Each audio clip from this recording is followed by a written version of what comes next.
This is Perth Tonight with Chris Ilsley on 882 6PR. Must be time to catch up with Ben Aylett. benaylett.com.au is the website. And as we say, 1 L, 2 T's in Aylett. That's right. I think he's going to join the army. You should see the haircut. Well, this is the usual haircut. So now and then I drop into my old mate Aquila down at Carrinup Shopping Centre. I didn't know you were such a fan of the jarhead haircut. I've got to say, though, it suits you. I'm not being a smart aleck by saying that, mate. It really suits you. Yeah, I did have this Gives haircut. you that Hitman-esque kind of look. I did actually, many years ago, I did actually attempt to join the forces. No, it wouldn't have worked for you. You're more of a remote control drone operator kind of guy. Well, yeah, I'm nowadays that would be true. But it was in your genes. That's right. When I was a young fella, remote control stuff really wasn't a thing. It was boots on the ground, rifles in hand. And that's I went for it. Didn't quite make it because I'm surprised. Well, fittest man I ever know, built like a battleship. I mean, really, you tick all the boxes. Oh, look, a minor medical thing called asthma. So there you go. Oh, yeah.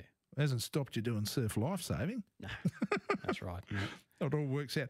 Hey, by the way, if you'd like to have a chat to Ben, 922 882 is our telephone number. He's recognised also by his Hawaiian shirt, and he's certainly got that look and hasn't let us down. We've got to find him a combi van, but that will happen. Right.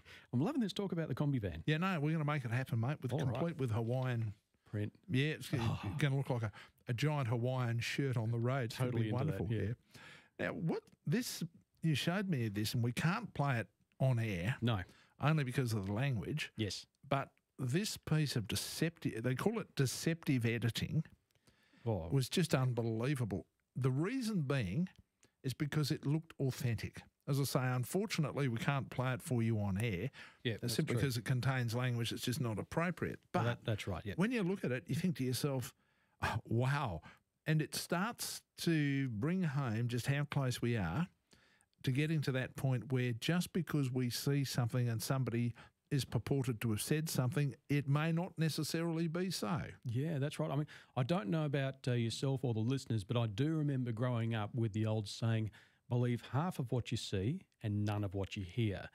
And that's in for a major update because we've now got artificial intelligence as a technology being applied to messing with videos. So what they're able to do is they're able to take various types of video footage and images and all this historical media of a particular celebrity. So basically, the more pictures, the more accurate it gets. In this case, we've got Barack Obama, former president of the United States. And, of course, we've got heaps of video footage of him. So we're able to gather a whole bunch of video footage and pull it all together, give it to this AI program, and then we can have an actor who can mimic his voice very, very well. And I'll go on to that later on because there's also another tool for that too. But this actor can then mimic Barack Obama's voice, but put words into the mouth of Barack Obama. And the actor becomes the puppeteer and the video becomes the puppet. And they are actually able to produce really quite convincing video of Barack Obama giving a formal address, and it looks like the real deal to the untrained eye. And it really just highlights that in this age of what we're calling fake news, because that actually is a real thing, and all this propaganda that's going on about and this sort of threat to legitimate news, it is a time where we've actually got to be really, really vigilant about what we share and what we believe in, what we comment on, because social media is that powerful that we have to be very careful about how we wield this power. Yeah. And what it also means is we have to question whether what we're seeing is accurate. Exactly. One of the unfortunate sides, which I've talked about before, of social media is the willingness of so many people to see something on social media and almost without question accept that what they've just read, what they've just seen is absolutely true. Usually it can take less than 30 seconds to prove in most cases it isn't. But the thing that's of greatest concern to me are the number of people who just accept without question that it is. If you then go to this next level that you're talking about, where you have somebody like in this particular instance that purports to be Barack Obama. Yep. And Ben showed me this. You look at it and you think to yourself, I truly believe it shows you the person who did his voice and everything at the end. Yes. But at the start, you think to yourself, I truly believe I am listening to Barack Obama. Now, here's the problem as I see it. As we go forward, more and more technology will be able to replicate people's voices. Yes. Which means you're actually going to get a more accurate reproduction of their voice than you would through a character actor, which, like, for example, in this case, the average person would not know that the person speaking was not Barack Obama. But not only that, with all the different movements, I would imagine you'd be able to put together something that would create the same mouth movements vis-a-vis what the person is saying, and that straight away causes a whole raft of problems in itself because everything looks authentic. It sure does. Which means if you've got people who are willing to believe stuff that you can easily within 30 seconds prove is not true, how hard is it going to be to get people not to believe something like that isn't true? Yep. And that's one of the risks. Now, going on to the audio, now I did say there is a tool that is basically Photoshop for audio. It is actually called Voco, and it is by the people who make Photoshop, Adobe. And they can take your voice pattern and then they can just type whatever words they want you to say, and bingo, there it is, done with your inflections, the tone of your voice, and your actual voice pattern, and it's been synthesized. And it is just, it's kind of frightening, the demonstration. But if anyone's interested at all, just search for Adobe, that's ADOBE, and Voco, the VOCO. Have a look at that, and that sort of brings home how positively frightening it can be to use that in conjunction with the AI video, and then it almost becomes a flawless puppeteer act. Wow. It is just amazing. By the way, if you'd like to have a chat to Ben, 92211 is their telephone number. benaylett.com.au is his website. Like we say, 1L, 2 T's in Aylett. 10 questions, 10 correct answers.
on 882 6PR. This is Perth Tonight with Chris Ilsley. Joined by Ben Aylett, our technological man. benaylett.com.au is his website. G'day, Norman. Hey, good evening, Chris. A long time since we spoke, mate. It is indeed nice to hear from you, Norm. Yeah, no worries. Family good? Yep, family good, as I trust yours are too. Yep, no worries, bro. And Ben, eh? Yep, he's Yes, you're over there. speaking to Ben. G'day, Norman. How you doing? Good evening, Ben. We never spoke before, but I listened to you a lot. I appreciate that. But Thanks. mine is more about what you were talking about, Uh-huh. but in relevance to us sort of sleepwalking into a war. You know, there's this talk about Iran and this deal, you see. Mm-hmm. And, I mean, if you have the ear of the American president Yep. or the Hawks, what they call the Hawks, Mm-hmm. well, the only people who has the ear of the American president is Netanyahu in Israel. I mean, we all know that Israel has at least 50 nuclear bombs, Right. so they reckon. And I was wondering, and there's this threat of Iran being attacked. I mean, the Israel bombed Syria again the other day. I mean, we talk about international law. Well, Turkey hasn't been invited into Syria, nor has Israel, and nor has the Americans. But the Iranians have and the Russians. Yep. Now, if they do this and attack Iran, do we have the threat of Russia coming in there, you see, and talking about how they can speak, like you were talking about Obama, put the speech patterns in. Yep. Are we really yet to believe? I mean, I don't trust the media as much as I used to. I was going to say, so the crux of your question is when you see something, Yep. are we getting to the point where we can actually believe that that is what that person said? Yeah. Yeah, and that's a valid point. Yeah, how do we tell? How can we tell? So, you know, I like to look at things analytically and look in and behind it and say, well, that's the truth. I mean, I love my country, you know, but I mean, Australia's been dragged into this Middle East thing, something, you know, it's supposed to be Australian Defence Force. We should be looking after our area over here. Yeah. You So know, it goes in we're the name, dragged doesn't in it? over there. For what reason, I don't know. It's a very good question. Thanks very much for that, Norm. Yeah. And what Norm is talking about really does bring into sharp focus in future when we look at things. How easy is this going to be to manipulate?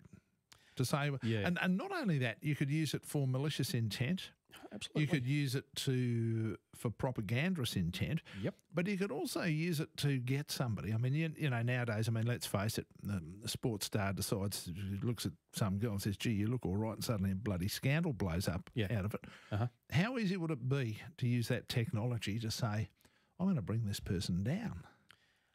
Well, And then the next thing they're going to have to do, regardless of the fact that you have this little thing called the burden of proof, regardless of that, the person who is essentially the victim, they are going to have to deal with it. They're the ones who are going to have to prove themselves innocent, so to speak. Hey, Colin. Hello there. Just a quick question directed to Ben, your guest. Yes, Colin. I've spent many years in the IT industry, and I just turned the radio on, and he's talking about artificial intelligence. So is he still your guest? He's listening to you as you speak right That's now. me. Yep. Okay. All right, Ben. My question is, after my long career in IT, we're still controlled by the binary code, bit on, bit off. Yes. And I freely admit that we are far more, what's the word? I was going to say intelligence, but I'll stay away from that. Yep. But artificial intelligence requires an absolute quantum change in computing. Yep. So get away from the binary code, bit on, bit off. Yeah. Well, okay. Artificial intelligence, it's called artificial intelligence for a reason. It's not actually real intelligence, but it is using massive computing power to do things like pattern recognition. And it is just basically performing searches and performing the work that we do that it take us ages to do, that AI can actually perform much quicker. But yeah, I agree. It is not the current artificial intelligence that we're looking at is not a true intelligence, but it's a lot closer than we were, say, 5 or 10 years ago. And that's unfortunately that's got the moniker artificial intelligence because it's pretty much the closest term we can come to describe this next level of computing. And you are right that for us to actually get true intelligence, we have to start looking outside of the box. So going away from the traditional computing of zeros and ones and going into what's known as quantum computing, where it really just breaks the whole paradigm of computing as we understand it. And quantum computing is just a whole nother level. It's so powerful that it could even, once implemented and once it's actually proven to work, we could see the end of encryption as we know it, because it can quite easily cycle through all the possibilities in a single calculation. And it is just amazing stuff. So we are headed towards some pretty amazing times. Amazing, and I guess also frightening in some respects too. Yes. Because one thing that, I mean, we talk about all of these advances and we talk about them in a very positive way and how of all the good things they're going to bring. Yep. But without being negative, we do have to consider the downsides and the potential ramifications of those who would exploit the downsides. Yeah. And anyone who believes that the downsides of computing are not going to be exploited has never heard the word hacker. Yes. Yeah, and it's like with any tool. Any tool can be picked up and used for good, and in the same sense, it can be used for bad. A hammer can be a weapon of murder, or it can be an instrument to help you build a house. Precisely. Yeah, so I suppose it really comes down to us taking a cynical view and taking a critical view of everything we see, and not necessarily saying all technology is bad, but just, it's not. Just looking at how it's being used and just being intelligent. And I see this example on social media all the time, where you see a sensational headline and all it takes is 30 seconds to go to Snopes.com and you find out that what they've been spreading on Facebook or Twitter or whatever it is a variation of a theme that's been doing the round since 2004. Exactly. Yeah, so before you share things, please do some research. But here's the other thing. I think we also do have to consider the downsides of some of the stuff that we're doing. Yep. Simply because of the potential ramifications, like that technology you're talking about tonight. Wonderful stuff. Yes. But what happens when it's misused? And you look at that and say, what's the potential for it to be misused? Well, especially in the political and other worlds, huge. Exactly. Absolutely huge. Very huge. Delia. Hello. Hi, Delia. Hi, Ben. I've got a couple of parts to my question. Artificial intelligence. Yep. I've just bought a new laptop, fairly new, and it's got Cortana on it, and I've been told that it's got AI on it. I've switched her off, so I don't talk to her much. Okay. So that's interesting, but that's not really my main question. I've also got prefigured Wi-Fi on it, and I have absolutely no one to help me, but I have got a young person that I pay to come, but I've only just started with that person to get me started up. Yeah. However, what I want to know is that a lot of my friends tell me I don't need to pay for antivirus security. Now, what is your opinion on that? Because I know you've spoken about Trend being a very good product. And also I've got McAfee that's sort of attached to my computer, and a very basic sort of I've got a Hewlett-Packard sort of pavilion type, with a big screen because I'm old. Yep. And nothing wrong with a big screen, Delia. Don't worry about that. Yep. Thank you, Chris.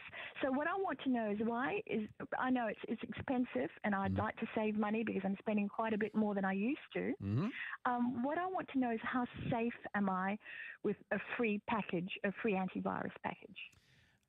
Okay. My opinion on antivirus software, and people are welcome to disagree with me, but my opinion with antivirus software is that in most cases, it's not as effective as it used to be 5 to 10 years ago.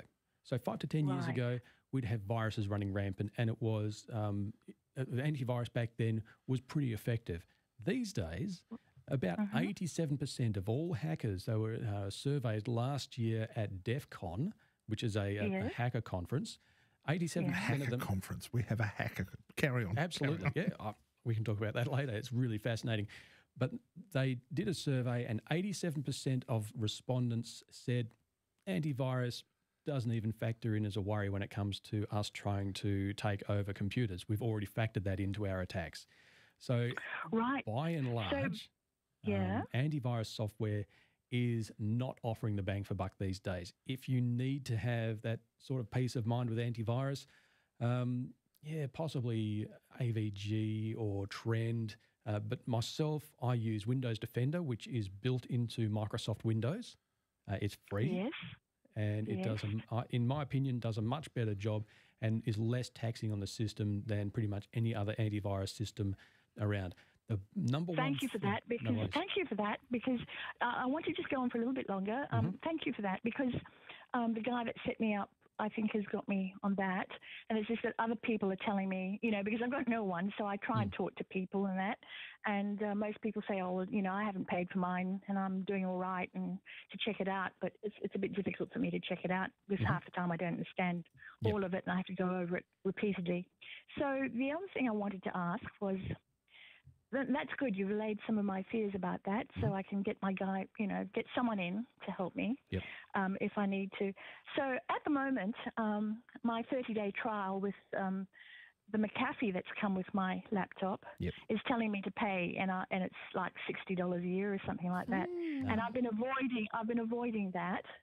So with your opinion, which is very valued, and your patience, it's good to be able to speak to you about that. Now, the other thing I wanted to ask was, how does this artificial intelligence work? And with Wi-Fi, if your laptop's pre-configured with Wi-Fi, what does that mean exactly? Because you've got the option to switch off certain things. Yeah. Okay. Can you explain that a little bit? Yeah, please? I can. Before I do that, I'll give you the one tip, and this is very, very important when it comes to keeping yourself safe from hackers and viruses and all sorts of problems.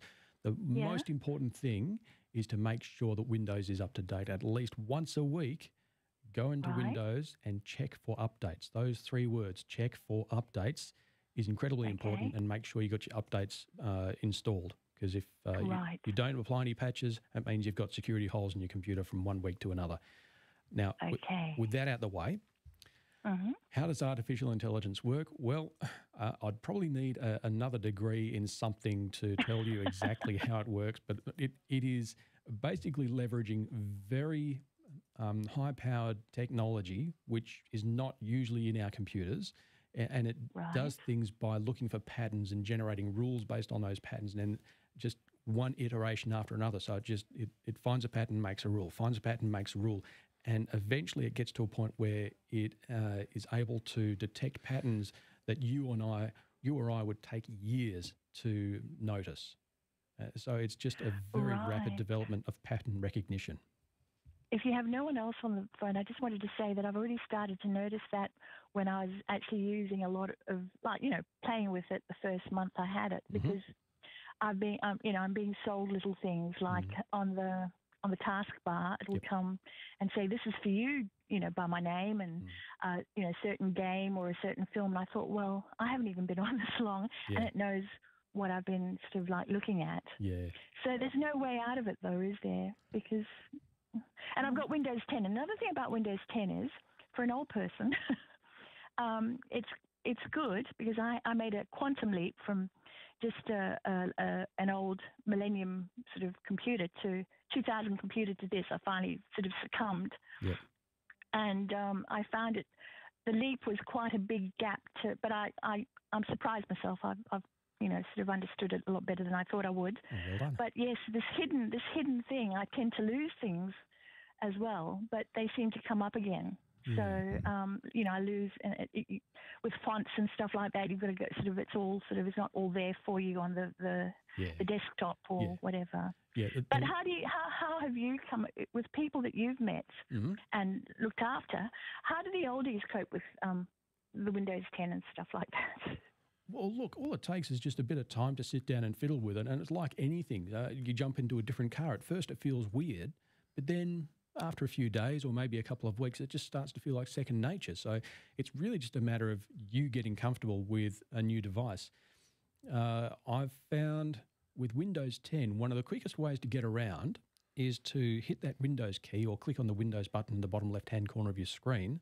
And if there's something you want, just start typing what it is you want, and Windows will actually quickly search through itself and find the application or the web page that you're after, and it'll look after you pretty quickly. So if you're after fonts, hit the Windows key, type in the word font. Good stuff. Thanks very much for that, Delia. Must move on now, though. Yes. At 92211882, our number.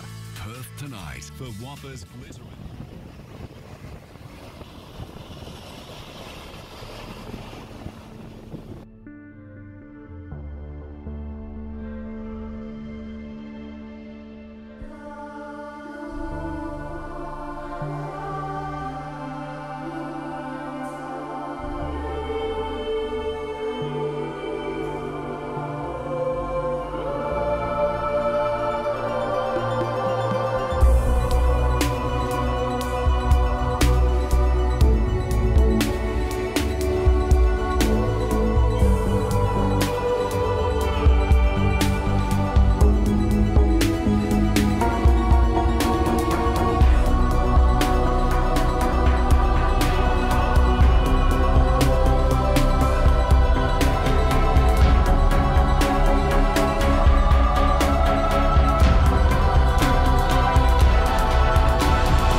Tonight with Chris Ilsley on 882 6PR.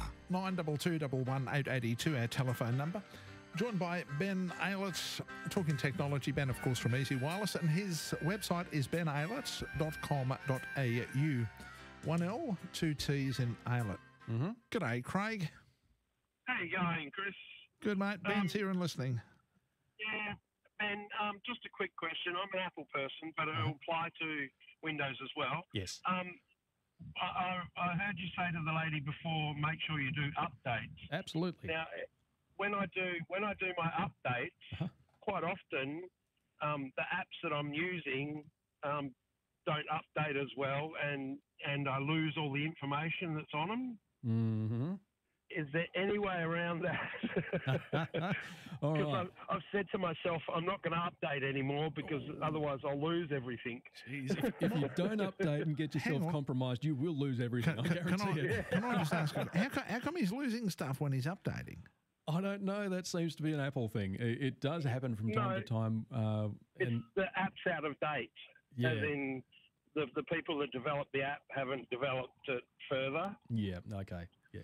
So the apps just fall further and further behind, and then eventually Apple says, "Nah, this is no longer. We're not going to run it. We're not opening it." Yeah. So the apps basically become abandoned or orphaned, and the people who are developing it they move on to another project. Why don't they just pass the money across to us? We'll keep updating it. I don't want to take that responsibility. Thanks very much. Anyway, what to do? Well, have you heard of Time Machine? Yes. Yes? Do you use it? I use it occasionally, yeah. Okay. I would say definitely start using it more often. Okay. So the Time Machine is probably, I'd say, your only chance for when things go bad to get things fixed up. So, definitely have a look at Time Machine or backing up your Apple computer, and I'd say that's the way to go. Otherwise, you're kind of stuck with dead apps. All right. Thanks very much for that, Craig. Time has eluded us, Ben. It has. As always, we appreciate your time. Oh, thanks very much. I appreciate coming down. By the way, don't forget, benaylett.com.au is the website. Another quick success story about radio. A brand manager needed to promote a new...